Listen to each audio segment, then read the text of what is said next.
알아두면 쓸모 있는 변호사들의 뒷담화. 안녕하세요. 한 변호사 함철성 변호사. 대변호사 배양미 변호사입니다. 이 얼마 전에 박수홍 씨 사건 관련해가지고 형님이 횡령을 했었잖아. 네. 근데 1심에서는 아마 징역 2년이 나왔는데 그 항소심에서는 예외적으로 이례적으로 3년 6개월에 더 형이 세지면서 심지어 법정 구속까지 됐더라고. 네네. 또 그 형수는 1심에서 아마 무죄가 나왔을 텐데 2심에서는 집행유예가 나오고 이게 어떻게 보면 참 가족 간의 분쟁이라서 뭐 씁쓸하긴 하지만 이게 우리가 예전에 아주 형법 때 배웠던 그 친족 상돌에 관련 조항 때문에 요새 좀 핫한 이슈가 된 것 같은데 네. 좀 어떤 것 같아? 네, 사실 이제 저희들끼리 용어로 1심보다 2심이 형이 높아지는 거를 올려치기 했다라고 이렇게 너무 용어를 쓰는데요. 그만큼 많지 않습니다. 항소심에서 형을 올리는 경우 물론 있는데 이게 흔하지 않은데 올라간 경우고요.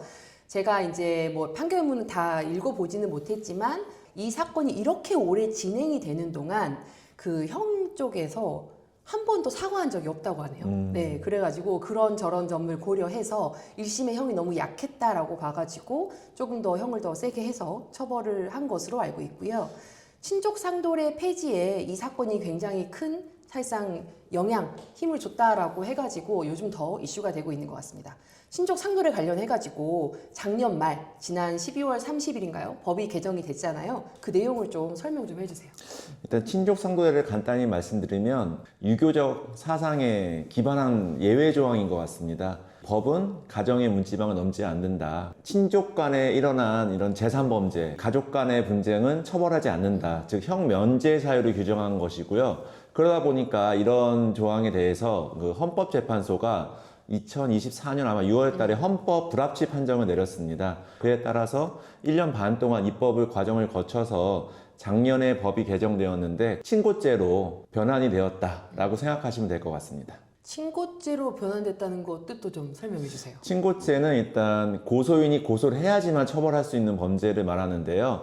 여기서 되게 중요한 게 친고죄는 고소기간이 6개월로 한정되어 있어서 6개월 이내에 고소를 해야지만 처벌받을 수 있지 범죄 발생일로부터 6개월이 지나고 나서 고소를 해봤자 의미가 없다. 라고 생각하시면 되고요. 예를 들어 설명을 해보면요. 평소에 나랑 굉장히 사이가 나쁜 남편이 내가 평소에 사놨던 금을 10돈을 가지고 나가서 팔아먹었다 라고 하면 예전에는 거기에 대해서 처벌을 못했습니다. 왜냐하면 배우자니까. 그런데 지금은 6개월 이내에 고소를 하면 뭐 절도죄 아니면 뭐 횡령죄 이런 걸로 이제 처벌을 받게 할 수 있고요.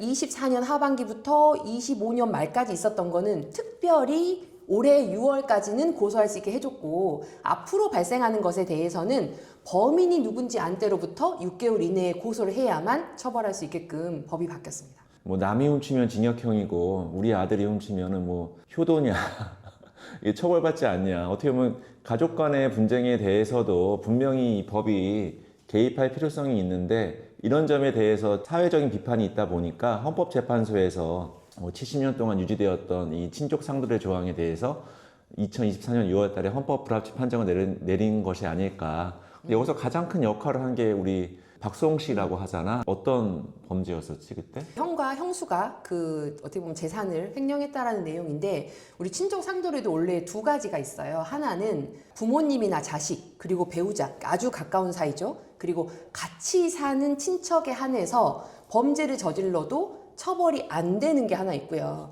그 다음에 이제 그렇지 않은 나머지 친척은 고소를 하면 이제 처벌할 수 있다고 돼 있었는데 원래 형은 거기에 해당하지 않죠. 처벌되지 않는 사람에 원래는 해당하지 않는데 형이 처벌을 받을 것 같으니까 아버지가 나서서 사실 내가 했다 이렇게 했던 거죠. 근데 아버지는 처벌이 안 되는 거거든요. 그러니까 똑같이 박수홍 씨 돈을 가져가도 형은 처벌이 되는데 아버지가 처벌이 되지 않으니까 그걸 알고 아버지가 나서서 이거는 내가 했어요 라고 오히려 거짓 자백을 한 거죠. 그렇게 됨으로써 오히려 굉장히 사회적으로 조금 이슈를 만들게 됐던 사건이었습니다. 프로보노 드라마 보면요. 거기서 이제 연예인이 나와서 그 연예인 어머니가 이제 그 딸이 번 돈을 이제 막 쓰고 그다음에 어머니뿐만 아니라 오빠도 그 돈을 전부 다 이제 좀 가져가서 쓰는 걸로 이제 재판이 진행됐던 사건이 있었는데요. 거기서 어머니는 내버려 두고 오빠가 나는 저기 뭐야 같이 사니까 나는 동거하는 친척이다. 그러니까 나는 처벌이 안 된다라고 했더니 프로보노 그 주인공 변호사님이 아, 그런데 사실은 1층과 2층에 살고 서로 출입도 다르게 하고 밥도 다르게 먹어서 둘은 같이 사는 사이가 아닙니다. 뭐 이런 변론한 내용이 나오거든요. 드라마에 나온 그 연예인 사건에서도 어머니는 어차피 지금 그 법이 있는 한 처벌을 못 하고요. 거기서 오빠가 돈을 가져간 거에 대해서는 같이 안 산다라고 변론을 했던 그런 드라마 내용이 있었죠. 근데 이제는 뭐 그런 고민할 필요가 없잖아. 네, 이제는 헌법 그럴 필요가 불합치 없는 판정이 거죠. 내렸으니까.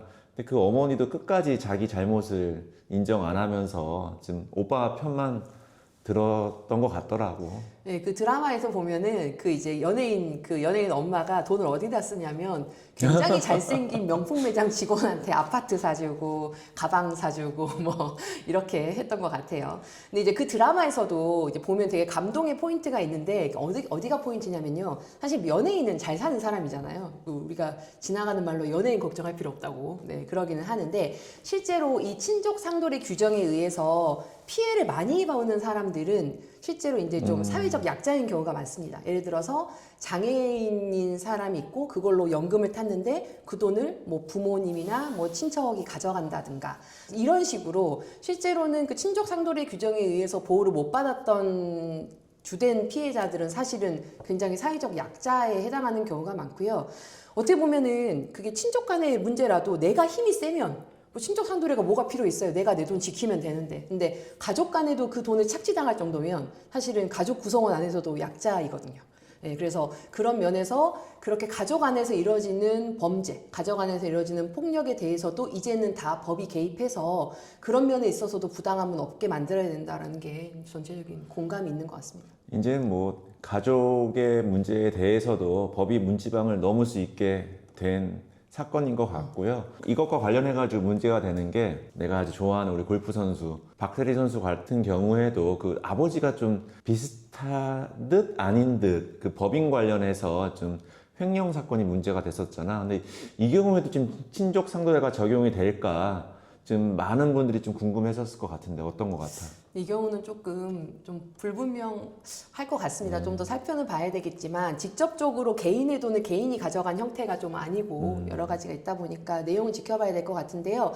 어쨌든 가족이 가족을 사실은 이거는 고소는 해야 되거든요. 그러니까 친족 상도례가 없어졌어도 여전히 고소를 해야만 처벌할 수 있고, 그러니까 즉 피해자의 뜻이 되게 중요한데 어떤 면에서는 피해자의 뜻을 존중해 주지만 어떤 면에서는 피해자가 스스로 고소장을 넣지 않으면 처벌할 수 없는 거는 여전하거든요. 그래서 그렇게 해야만 했던 그 박세리 선수의 마음도 굉장히 힘들었을 것 같다라는 생각이 되고요.